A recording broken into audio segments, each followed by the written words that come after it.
Muy buena noche.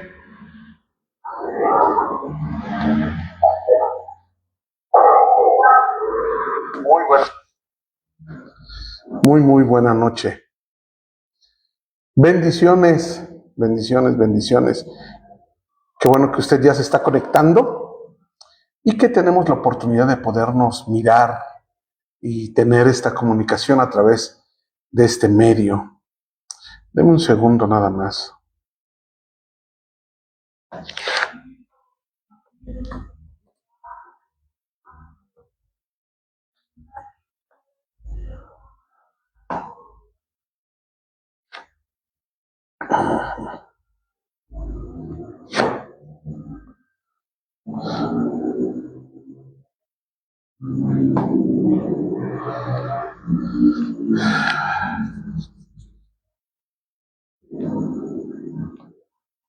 Un segundito, denme un segundito.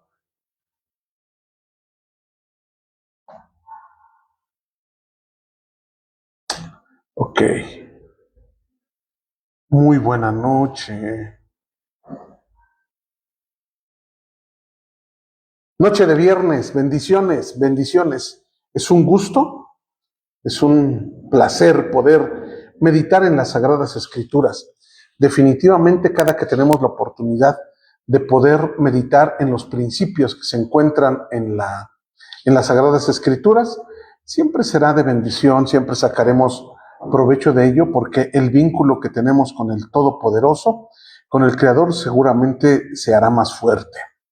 Un solo Señor, un solo tesoro. Definitivamente cada uno de nosotros debemos tener las prioridades, nuestras prioridades de vida claras. Una de ellas es el asunto o el poner las... Buenas noches, Angélica. Buenas noches, Gabriel. Bendiciones. El tener claro qué ocupa el primer lugar en nuestro corazón. De las cosas que es enfática la escritura de los aspectos de la vida que se encarga las Sagradas Escrituras para que nosotros pongamos especial atención en ello, es la cuestión del dinero.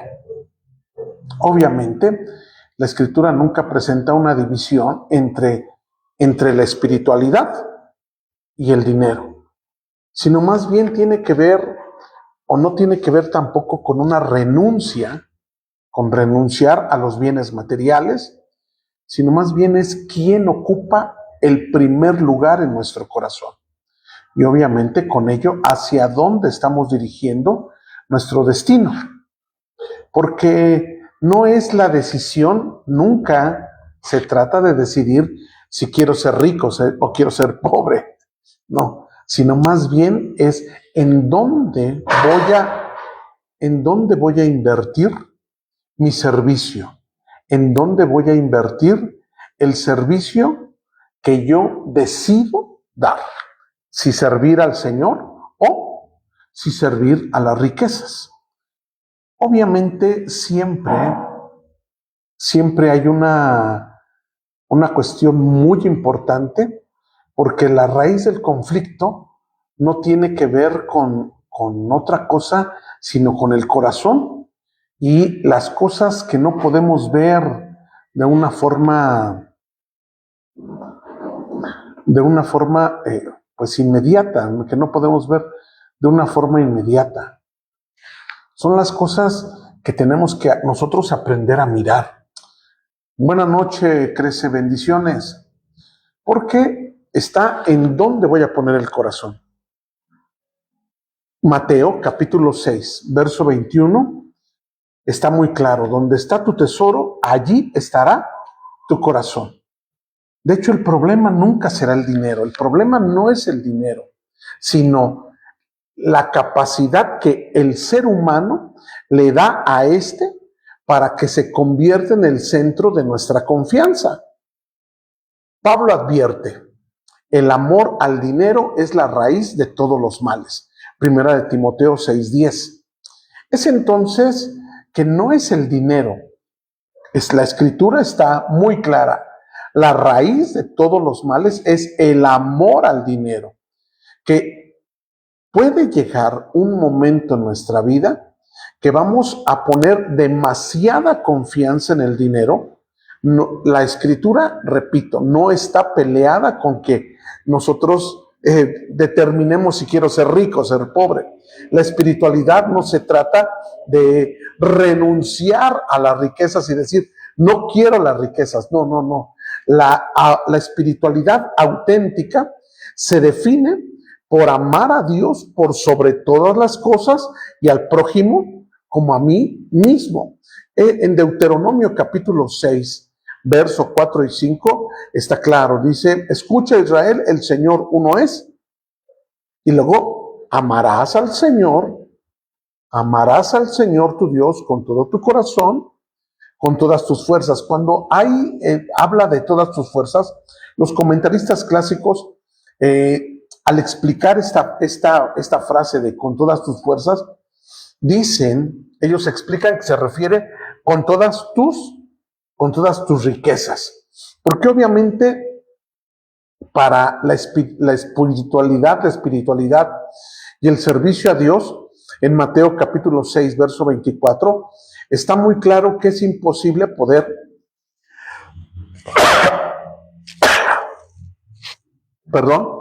es imposible poder quedar bien con dos personas que yo quiero servir. No puedes servir a Dios y a las riquezas. Debemos de tener una decisión excluyente. Es decir, tengo que excluir alguno de los dos.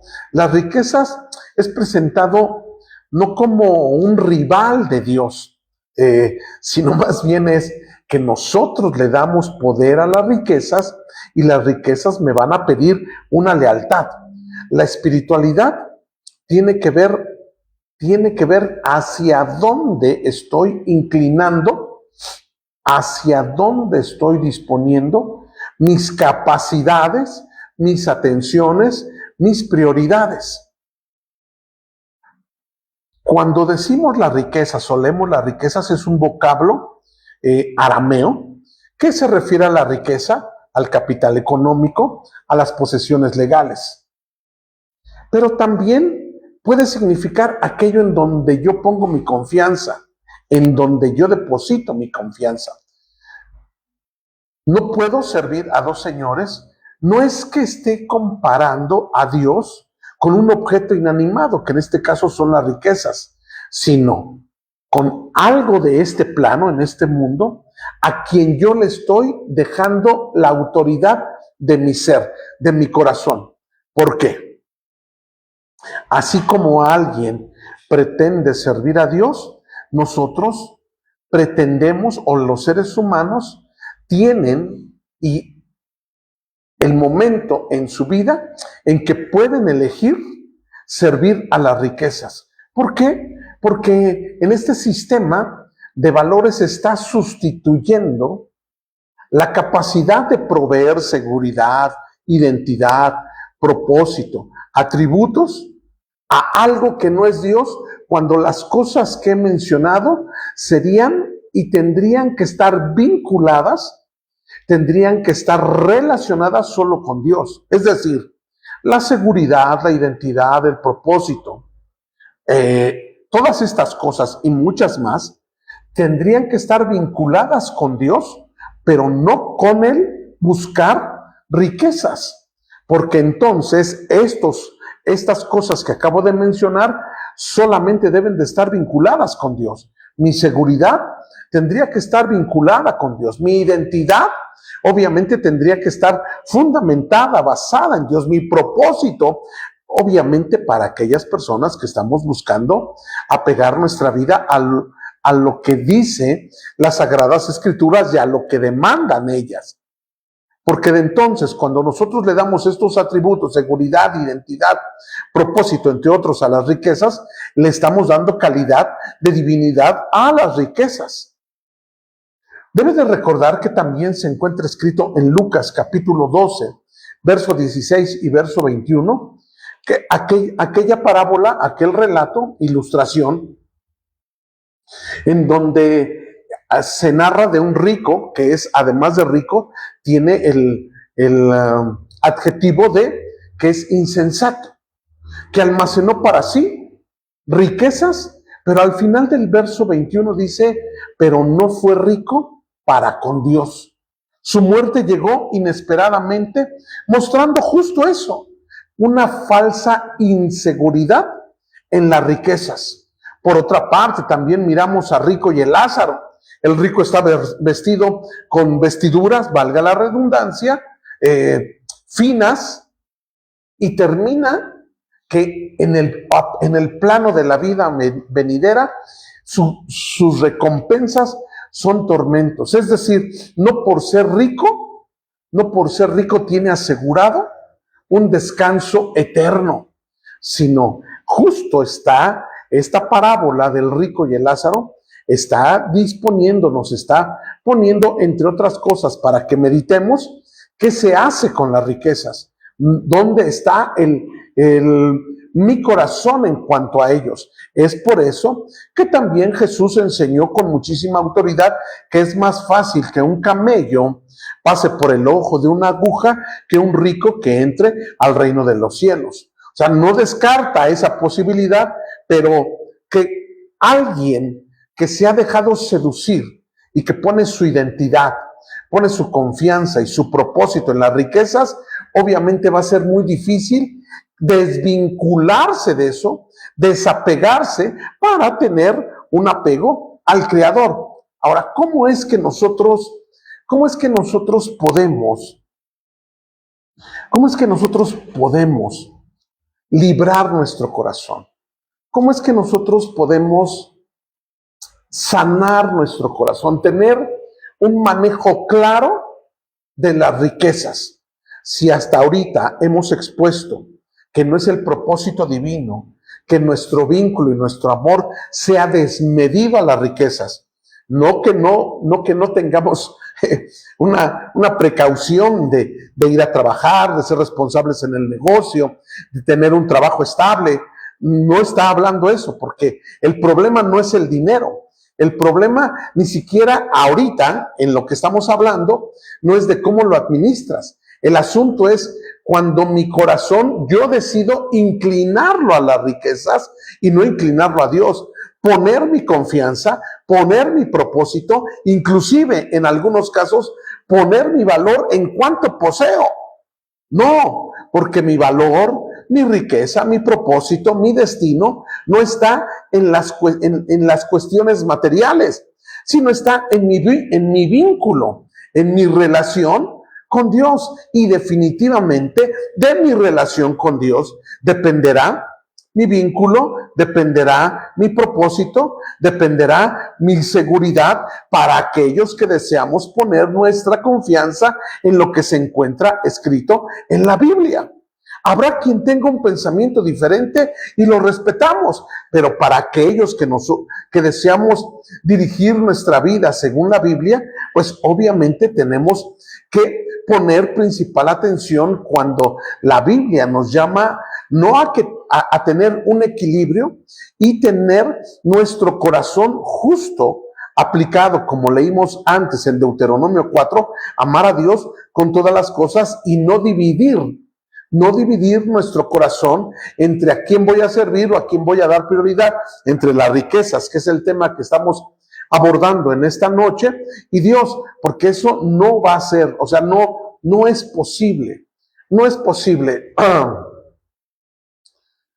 Definitivamente, la espiritualidad auténtica, el deseo de inclinar nuestro corazón por Dios, definitivamente debe de ser el tener muy claro que va a haber momentos, eventos, ciclos, en donde tengamos que decidir y obviamente tendremos que excluir algunas cosas que quieran sobreponerse y que nosotros debemos de estar claros en no darle demasiada prioridad.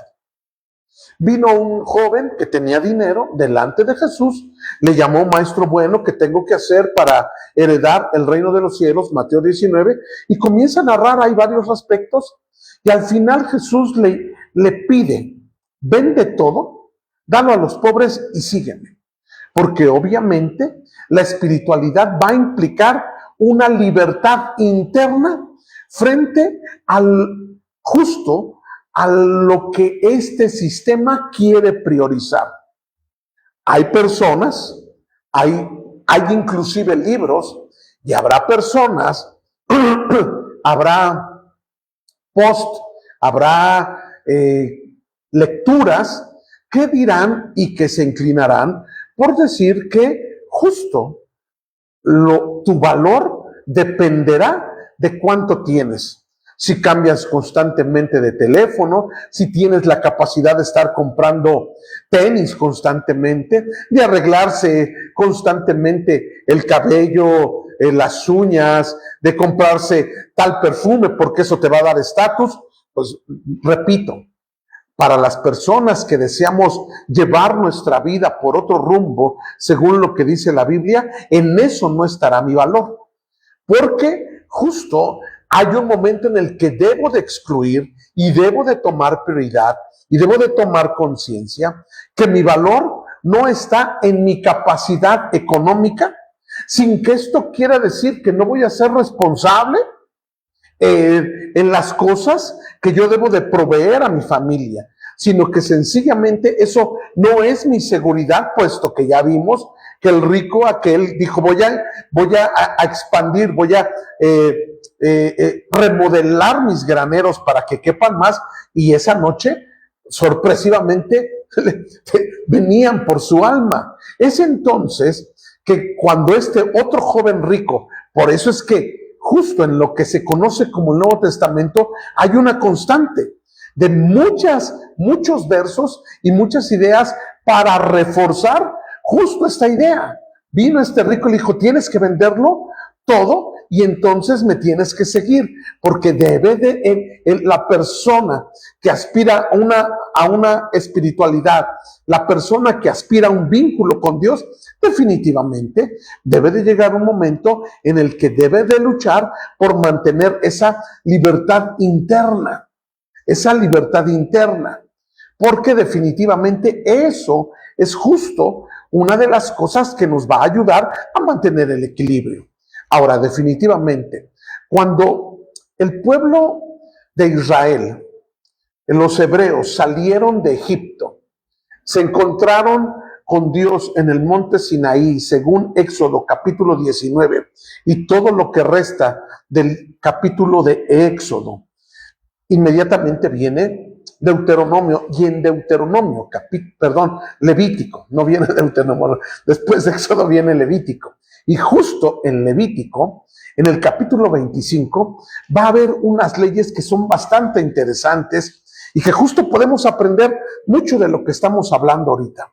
Vienen dos leyes, dos instrucciones de vida. ¿Cuáles son esas instrucciones? Y que nosotros, al estudiarlas, obviamente podemos sacar mucha enseñanza de ello. No estoy diciendo que las vamos a observar, porque de hecho no vivimos en Israel y no somos judíos. O sea, no pretendemos tampoco serlo, pero nosotros al estudiar estos principios definitivamente nos van a ayudar cuando los meditamos y analizamos cuál es el precepto divino, la ley que Dios estableció a la hora de la tierra y poseer la tierra. El capítulo 25 dice, cuando lleguen a la tierra que yo les doy, a la tierra que fluye leche y miel, a la tierra de Canaán, y que la iban a convertir Canaán mediante el seguimiento de las normas de las normas de vida que Dios les daba, la iban a convertir de Canaán a la tierra de Israel. Muy bien. Dice la Escritura, cada 7 años vas a dejar descansar la tierra. Primero es lo que se conoce dentro de muchos nombres como el año sabático. El año sabático.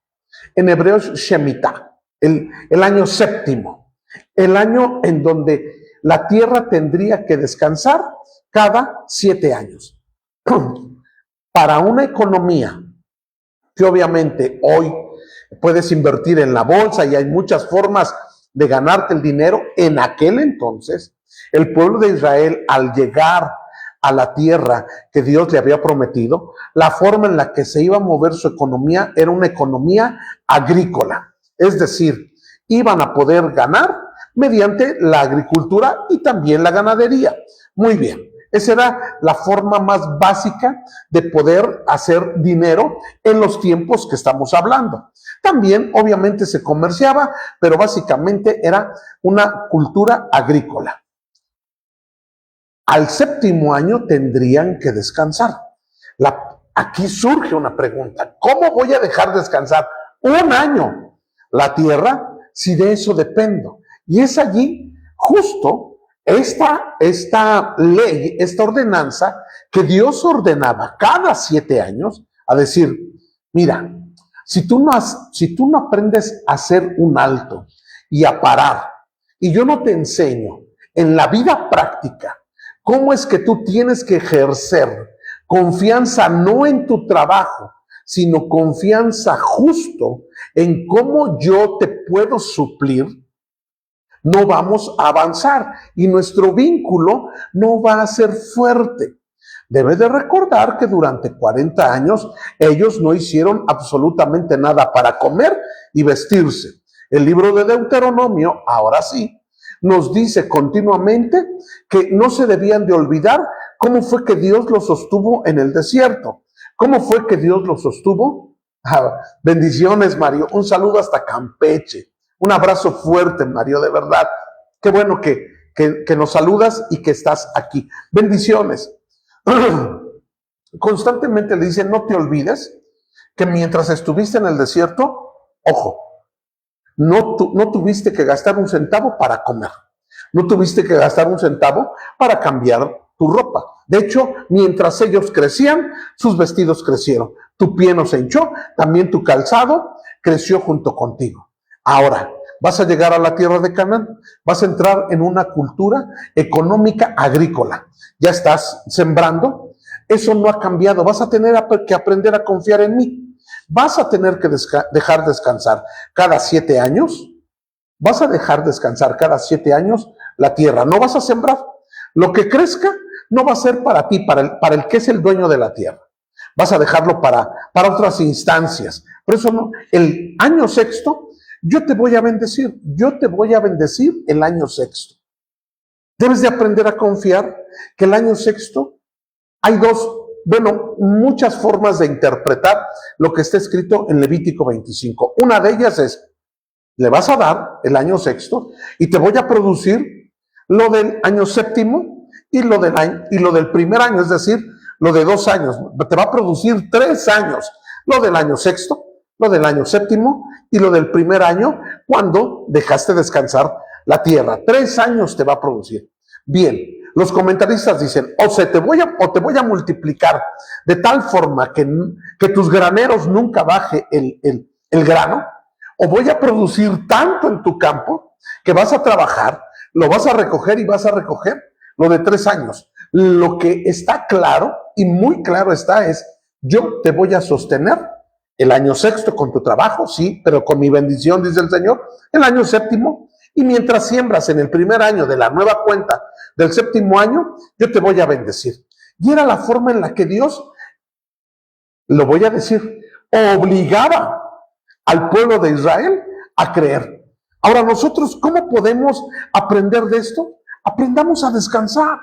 Aprendamos que si tenemos necesidades materiales, es justo lo que Dios está indicando. Para en el frenesí de estar trabajando y de pensar que son tus manos y el fruto del trabajo de tus manos lo que va a traer la riqueza, lo que va a traer la capacidad de poder pagar las deudas y tu capacidad económica. No, nuestra capacidad no está necesariamente en lo que trabajan nuestras manos, está en el confiar y en el saber que Dios nos va a bendecir. No estoy diciendo que no trabajemos, no nos confundamos. Vas a trabajar, pero vamos a encontrar bendición, prosperidad y un milagro puede ocurrir justo al poner nuestra confianza en Dios. Ahora, esto le parece a un asunto muy drástico de fe, pero Dios les dijo, es la forma en la que ustedes pueden aprender durante toda su vida y le van a enseñar a sus generaciones Qué importante es que las generaciones aprendan a confiar, que los hijos de los hijos de los hijos aprendan a confiar en Dios.